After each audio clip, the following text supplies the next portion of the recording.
Hey, fire signs, it's the digital shaman. Welcome back to the channel where we discuss the intersection of spirituality and technology. So I apologize. What had happened was, but I I started the video series talking about Venus and Capricorn. I still need to go back and edit that footage. I more so was focused on the sign by sign readings. So you all were the first group, and I kind of wasn't really in a groove yet, and I kind of wasn't really sure where I was going. And you know, when I was editing the footage, I felt like, man, I only really gave the fire signs like 2 minutes each. So I guess with that being said, it meant that you all needed, or you got an extra message coming your way. And even though I use kind of like intuitive tarot for the first group, we're actually going to do oracle cards. And for me, I do resonate very heavenly. There you go. Heavily with the heavenly angelic spirits. And with that being said, the deck that I'm going to use for you all, hold on if I can get it together here, is yes, angel prayers and hold on, pop up. This is a Hay House. So y'all know normally on Crypto Tarot, I've been using Fool's Dog Tarot app. So this is Hay House, and that's like my number one complaint is, you know, Hay House is kind of moving from an indie independent corporation to big corp. You know, Hay House has a lot of the heavy hitters, so they have a lot of pop-ups. So yes, Angels and Prayers Oracle deck. So let's start up first with Aries.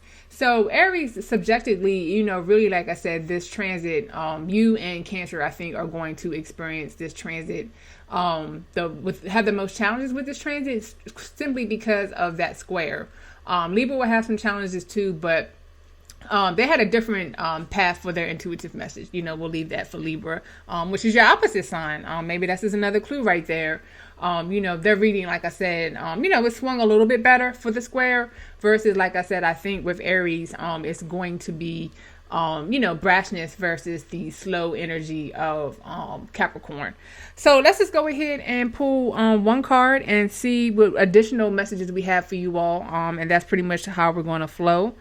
Because we have 3 signs, we're just going to pull one card. Hold on, let me turn on the screen recorder. That would have been unfortunate. Okay, now we're rolling. So, okay, we're going to just do one card each. Just do a shuffle. And this is an intuitive message regarding Venus and Capricorn transit for Aries. The miracle of forgiveness, Archangel Jeremiel, if I'm saying that right. Let me see what we have here. He's holding a candle and looks like well, I know it's sacred geometry, and the torch, actually he's holding a torch, which would make sense for Aries. Torch is that brightness, stronger than the candle. So let's see what we have here. General meaning, in every challenging area of your life, there's opportunity to forgive. Forgiveness is deconditioning of the mind. It's a process of letting go fear, choosing love. And it's a miracle. It's a miracle that breaks down the barricades that shut off our heart and soul from divine and abundant experiences. Your guardian angels, Aries, are encouraging you to choose forgiveness today, which would make sense. Like I said, this is a square. This is a Sun Venus square. Sun is ego, Venus is love, you know, so you step into that journey of forgiveness for others and yourself, and absolutely it does open up the path of abundance. Let's see, for expanded interpretation, the angels are saying, you know, forgive yourself for maybe being too harsh if you for past choices. They're shining their light of healing and support for you, asking again to forgive yourself, let go of thoughts of regret or pain. Stay in the present moment. Your angels are here to set you free from the past. Archangel Jeremiel means mercy of God. He's the angel that allows us to look back over our life and gain clarity as to where we are today. I think what I hear from that is the retrograde. The retrograde actually may, for some reason, you know, normally retrogrades are harder, but y'all may find some relief with that. You know, maybe there's some relief in the reflection period, just kind of tying into this message here. So let me go back. So he's a miracle worker, helps bring the flame of forgiveness into our hearts so we can move forward in a more fearless and powerful way. That's absolutely. So what I'm hearing too is through forgiveness will be empowerment. which is good. Any type of power, warrior type of action aligns naturally with the Aries spirit. So it says that you can invoke his presence. If you feel drawn to this archangel, you can invoke his presence by visualizing bright yellow, gold, or surrounding you. So, okay, Aries, let me see anything else that I feel from this card. Yeah, I like this. I like this notion of, the torch. The torch still stands out, and kind of like passing the torch. Passing the torch is, I think, during a potential challenging time, is relying on your faith. Your faith, what fires you up. Whether that be, maybe moving from a yin yoga practice to vinyasa. Maybe it means from, moving from doing meditation 1 time a day to 3 times a day. I think there's going to be an amplification of self-care, healthy self-soothing practices to help you navigate this Venus and Capricorn transit. Okay, so let's go on to, actually, let me stop just in case we don't have recording issues. Okay, so we're going to, let's see, the next fire sign would be Leo. So Leo, I think, just kind of vaguely remembering you all's reading. Like I said, I think Leo and Capricorn do pair well together in terms of gaining. Leo provides confidence to Capricorn, and Capricorn provides stability and structure to all of Leo's grandiose ideas. Sometimes they can be, too heart-centric, too ego-based, and not being able to really differentiate with a rational perspective on what will work and what doesn't work.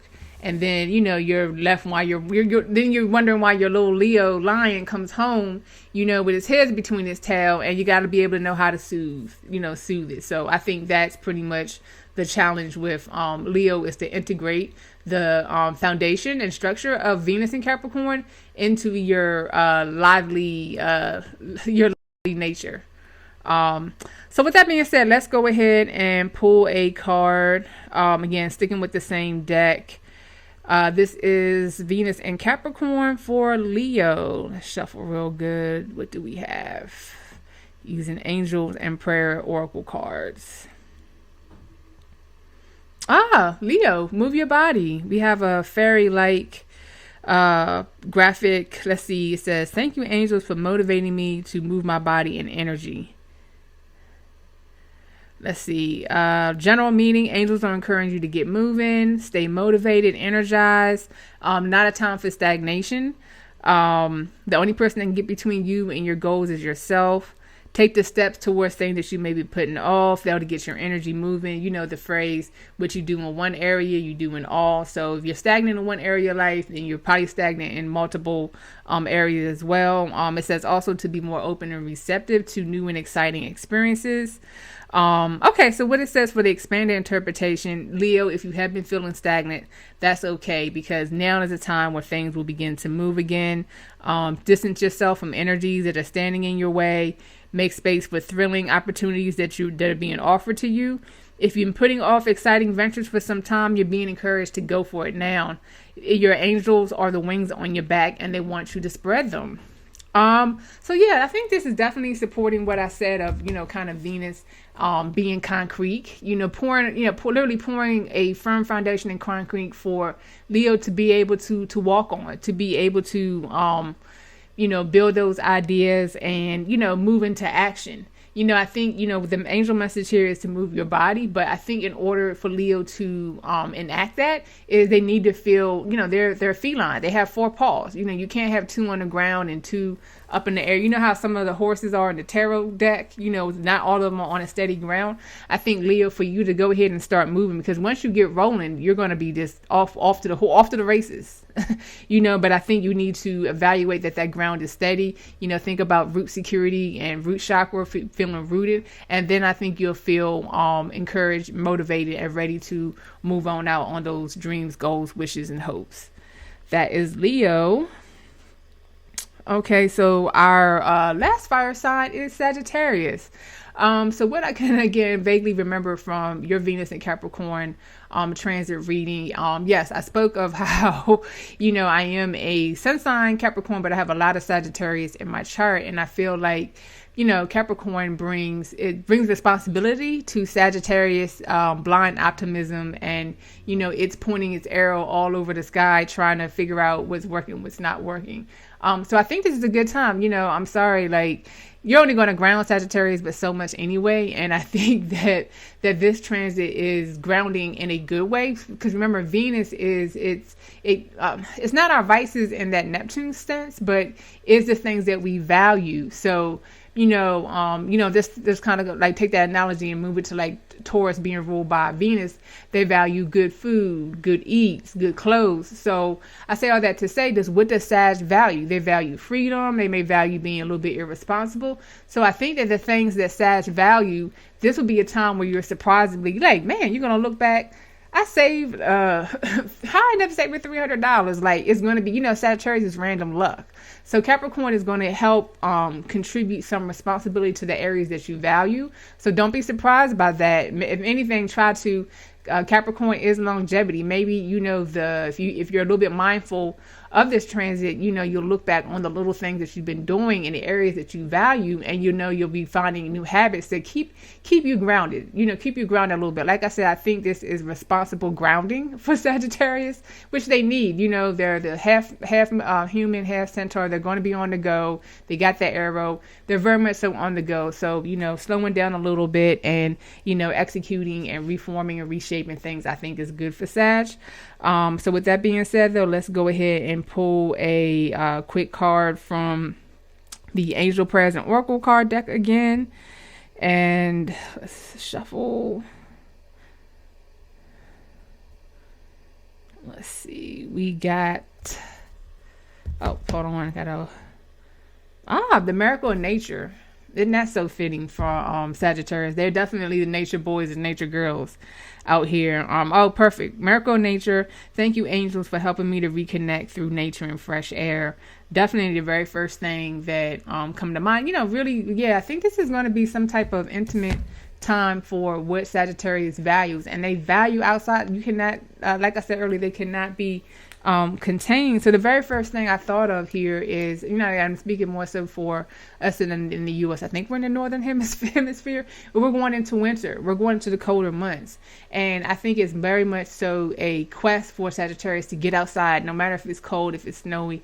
Y'all love outdoor time, so find a way to make it special. Venus is, the things that we value, our self-worth. I think self-care falls under that.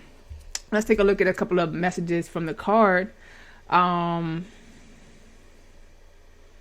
Okay. Interesting, Sagittarius. So it says right now this may be a time of confusion. And it's all getting bottled up in your head. So being outside and will allow you to make a shift in perspective. And it's also where you can tap into your angel support system.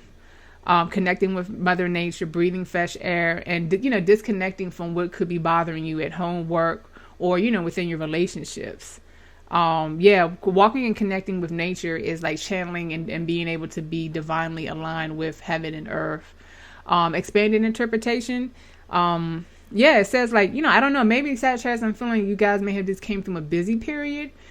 Doing something, because you guys are always off on some adventures, because it says that you've been spending far much time indoors, which is definitely not very Sag-like. So y'all must have been committed to something real serious to keep y'all inside. Like I said, right here kind of reiterates what I mentioned. No matter what the weather is, there's something powerful and enlightening about going outside and connecting to the sound and songs of nature. So again, being mindful. Again, it just reaffirms going outdoors will allow you the vessel to speak to your angels, enjoy the beauty of plants, countrysides, and, just being surrounded, and being able to disconnect from trivial dramas. And that's important to Sag. Sag has to keep its lightheartedness, its jovial, spirit, no matter what it's going to. I say it's... it's tough when you see a fire sign that's like kind of doused in water. I always say, you know, what's that? Wizard of Oz is very much true. A cowardly lion's not cool. And you definitely don't want to see a Sag that, you know, is too grounded. So I think, again, the lesson in the Venus in Capricorn is restructure and maturity in the areas that Sagittarius values. Is kind of going to surprise them and be a shock that they, you know, have kind of changed. But, you know, ultimately I think that it will keep Sagittarius on a better path as opposed to if Venus was in a non-earth sign. So, okay, there you go. Hopefully, you know, my fire signs, I hope y'all appreciate and, you know, gain some insight from the bonus reading. I didn't want to forget about you all. So, again, this is Digital Shaman. I appreciate you listening and tuning in. Take care.